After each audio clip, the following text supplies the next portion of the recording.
কমপ্লায়েন্সের রিকোয়ারমেন্টটা সবসময় ছিল, কারণ একটা প্রতিষ্ঠানের এনভায়রনমেন্টটা কিভাবে উন্নত করা যায়, অথবা আমাদের যে লোকাল ল বা রেগুলেশন বা লেজিসলেশন যেগুলো আছে সেগুলোকে রাইট ওয়েতে ফলো হচ্ছে কিনা, ইন্টারন্যাশনাল নর্মগুলো রাইট ওয়েতে ফলো হচ্ছে কিনা, এটার জন্য কমপ্লায়েন্সের প্রয়োজন হয়। আমরা আগে যে কমপ্লায়েন্সটা করেছিলাম বর্তমানের প্রেক্ষাপটে এই পুরো বিষয়টা একটু ডিফারেন্ট হয়েছে। বিশেষ করে 2016 সালে যখন এসডিজি গোলটা আমরা সবাই এগ্রি করলাম, 142টা কান্ট্রি ইনিশিয়ালি এগ্রি করেছিল যে এটা একটা গ্লোবাল গোল সেট করা হয়েছিল, যেখানে 17টা গোল সেট করা হয়েছে। এই 17টা গোলের সাথে প্রত্যেকটা গোলই আমাদের আরএনডি সেক্টরের সাথে ডিরেক্টলি বা ইনডিরেক্টলি জড়িত। বিশেষ করে গোল নাম্বার 7 এবং 13 এইটা অনেক বেশি জড়িত। সেটার প্রেক্ষাপটে সারা পৃথিবী ডিসিশন নিয়েছে যে এই 2030 সালের মধ্যে আমরা সার্টেন লেভেলে একটা অর্জন করব। বিশেষ করে আমাদের যে গ্লোবাল ওয়ার্মিং এর বিষয়টা আছে, যে কার্বন ইমিশন আছে, সেই ইমিশনের লেভেলটা যদি আমরা 1 ডিগ্রি নিচে রাখতে পারি, তাহলে আমরা এই পৃথিবীটা হয়তো সেফ হবে। সেটার প্রেক্ষাপটে আজকে সারা পৃথিবীতে অনেক বেশি ইনিশিয়েটিভ নেওয়া হচ্ছে যে কিভাবে আমরা কার্বন ইমিশনটা কমাতে পারি 2030 সালের মধ্যে। এই 2030 সালের মধ্যে কার্বন ইমিশন কমাতে চাইলে কোনো একক কান্ট্রি হিসেবে এটা কমাতে পারবো না, এটা একটা সম্মিলিত প্রচেষ্টা দরকার হবে। বাংলাদেশও এইটার পার্ট হবে। যদিও কার্বন ইমিশনের দিক থেকে বাংলাদেশের অবস্থানটা অনেক নিচে, আমাদের কার্বন ইমিশন হচ্ছে 0.47%, কিন্তু অন্যান্য যে উন্নত দেশ তাদের কার্বন ইমিশনের পরিমাণটা অনেক বেশি। কিন্তু আমরা অ্যাপারেল সেক্টরের কথা যদি বলি, এখানে 10% টোটাল ওভারঅল কার্বন ইমিশনটা। তো সেটার প্রেক্ষাপটে কার্বন ইমিশন রিডিউশন করার জন্য বা এনভায়রনমেন্টাল সাস্টেনেবিলিটির জন্য এখন মেসিভ আকারে কাজ চলছে, এবং এটার গোল হলো 2030। আমাদের অনেকগুলো বায়ার বলেছে 56% কার্বন ইমিশন আমাদেরকে কমাতে হবে 2030 সালের মধ্যে, এবং 2040 সালের মধ্যে আমাদের এই কার্বন নিউট্রাল করতে হবে। This is a very big challenge. So এইটা নিয়ে সবাই কাজ করছে।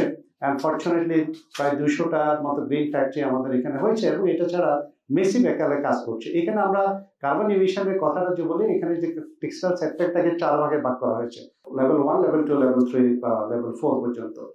সেই প্রত্যেকটা সেক্টরে, অর্থাৎ এখানে ফাইবার ম্যানুফ্যাকচারিং থেকে শুরু করে আমাদের গার্মেন্টস প্রোডাকশন পর্যন্ত পুরো সাইকেলটাকে নিয়ে কাজ করা হচ্ছে। এটা হলো একটা প্রেক্ষাপট, এটা হলো কার্বন ইমিশনের দিক থেকে। ওভারঅল সাস্টেনেবিলিটির কথা যদি বলি, এই পুরো বিষয়টাকে 6 ভাগে ভাগ করা হয়েছে। একটা হলো green house gas and carbon emission. Number 2 হলো কেমিক্যাল ম্যানেজমেন্ট, যেখানে আমাদের যে হাজার হাজার কেমিক্যাল আমরা ইউজ করি, সেই কেমিক্যালগুলো যাতে সাস্টেনেবল কেমিক্যাল হয়, মানুষের ব্যবহার, মানুষের জন্য কোনো ক্ষতিকর না হয়, সেখানে বেশ কিছু রুলস অ্যান্ড রেগুলেশন আছে। আমার যদি সময় থাকে আমি এটা নিয়ে অনেক বেশি কথা বলবো, কারণ অ্যাজ এ ইন্ডাস্ট্রি হিসেবে আমরা এগুলো নিয়ে অনেক বেশি সমস্যা ফেস করছি। নাম্বার 3 হলো ওয়াটার ডিসচার্জ, ওয়াটার কোয়ালিটি। আমরা যে এটিপি থেকে যে পানিটা যায়, সেই পানিটা নিয়ে কাজ করা হচ্ছে, সেখানে কিছু রেগুলেশন আছে। এই রেগুলেশনগুলো তৈরি করছে ZDHC, zero discharge and hazardous chemicals. এখানে 3টা লেভেলস করা হয়েছে, level 1, level 2 and level 3। But আমাদের ফ্যাক্টরিতে আমাদের 72% already level 3, that is called aspiration level, ওখানে অর্জন করা হয়েছে। এইটা ছাড়া ওয়েস্ট ম্যানেজমেন্টের উপরে রিকোয়ারমেন্ট গুলো আছে। তো সব মিলে সাস্টেনেবিলিটির কাজটা এখানে মেসিভ আকারে চলছে। আমি ইন্ডাস্ট্রিয়ালিস্টদেরকে ধন্যবাদ দিব এই জন্য যে আমাদের সাস্টেনেবিলিটির কথাটা যখন আসলো, সেফটির বিষয়টা যখন আসলো, যে ফেজে আমাদের জিনিসটাকে নেওয়া দরকার, আমরা এটা সবাই মিলে হার্ট থেকে নিয়েছি, এবং মেসিভ কাজ এখানে হয়েছে। যদিও এটা রিটার্নটা আমরা ওইভাবে পাচ্ছি না, কিন্তু কাজটা হয়েছে মেসিভ। আমরা যদি বলি ইন্টারন্যাশনালি সোশ্যাল কমপ্লায়েন্সের বেশ কিছু প্ল্যাটফর্ম আছে, যেমন হিগ প্ল্যাটফর্ম আছে। আপনি যদি হিগের সোশ্যাল বা এনভায়রনমেন্টাল পার্টটা দেখেন, দেখবেন যে বাংলাদেশের অবস্থানটা সোশ্যালে ইন্টারন্যাশনাল যে লেভেলটা আছে, মোস্ট অফ দ্য ফ্যাক্টরি তার চেয়ে উপরে আছে। এনভায়রনমেন্টাল এসপেক্টে যদি বলি, সেটাও উপরে আছে। আমি যদি আমার ফ্যাক্টরির কথাটা বলি, আমাদের অ্যাভারেজ আছে হিগের সোশ্যাল লেভেলটা হলো প্রায় হাইস্ট আছে 86.7%, and environmental আছে 78 থেকে 82% in different factories. তার মানে হিগ হলো ইন্টারন্যাশনাল একটা প্ল্যাটফর্ম।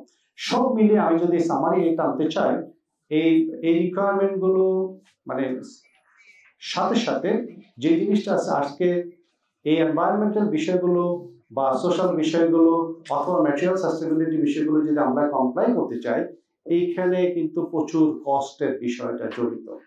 আমরা হিসাব করেছি গত মাসে আমাদের প্রত্যেকটা পিসের পিছনে 37 পয়সা করে খরচ হয়েছে, কিন্তু আমাদের কস্ট ম্যাট্রিক্সে কিন্তু এটা নাই। আজকে এই জায়গাটা কিন্তু ইনকর্পোরেট করতে হবে যে এই সাস্টেনেবিলিটিটাকে যাতে ফ্রি অফ কস্ট না হয়। কারণ সাস্টেনেবিলিটির দুটো সংজ্ঞা আছে, একটা সংজ্ঞা হলে বলা হয় যে সাস্টেনেবিলিটি তখনই হবে যখন ফাইন্যান্সিয়ালি এটা ভায়াবল হবে, কিন্তু অনেক সময় কিছু কিছু সেক্টর আছে ফাইন্যান্সিয়াল ভায়াবল না, সেটা আমাদের উপরে চাপিয়ে দিলে সেটা কিন্তু খরচটা আমাদের প্রোডাক্ট সাথে শেয়ার করতে হবে, আদারওয়াইজ কিন্তু আমরা সার্ভাইভ করতে পারবো না। আমরা ফলো করি লোকাল লটা, লোকাল রেগুলেশন গুলো অথবা ইন্টারন্যাশনাল যে ল গুলো আছে, আইএলও কনভেনশন গুলো আছে, সেগুলোকে আমরা কমপ্লাই করি। এই কমপ্লাইটা করার জন্য আমরা যে কমপ্লাই করি কিনা আমাদের অ্যাসেসমেন্ট করার জন্য অনেকগুলো টুলস আছে।